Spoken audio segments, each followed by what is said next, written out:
ముఖ్య వచనం రోమీయుల పత్రిక 5వ అధ్యాయము 6వ వచనం చదువుతున్నాను. ఏలయనగా మనం ఇంకా బలహీనులమై ఉండగా క్రీస్తు యుక్త కాలమున భక్తిహీనుల కొరకు చనిపోయిను. ఒకసారి 8వ వచనం 2వ లైన్ చదువుకుందాం. ఎట్లనగా మనం ఇంకనూ పాపులమై ఉండగానే క్రీస్తు మన కొరకు చనిపోయిను. ఈ 2 వచనంలో మనకున్న కామన్ పాయింట్ ఏంటంటే దేవుడు యేసుక్రీస్తు వారిని పంపించి మన కోసం మరణం పొందేంతగా చేశాడు. అంటే యేసుక్రీస్తు వారు మన కోసం చనిపోయారు. యేసుక్రీస్తు వారు మన కోసం చనిపోయారనే అంశం మీద మనం మానవ దృక్పథంతో ఆలోచన చేస్తే Jewish leaders plotted against him, and Judas Iscariot betrayed him.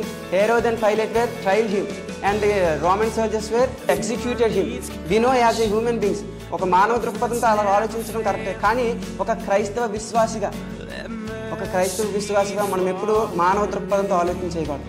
ఒకసారి మనం అపోస్తుల కార్యములు 2వ అధ్యాయము 23వ వచనం చదువుకుంటే, దేవుడు నిశ్చయించిన సంకల్పమును ఆయన భవిష్యత్ జ్ఞానమును అనుసరించి అప్పగింపబడిన ఈయన, హల్లెలూయా, ఈయన అప్పగింపబడ్డాడండి.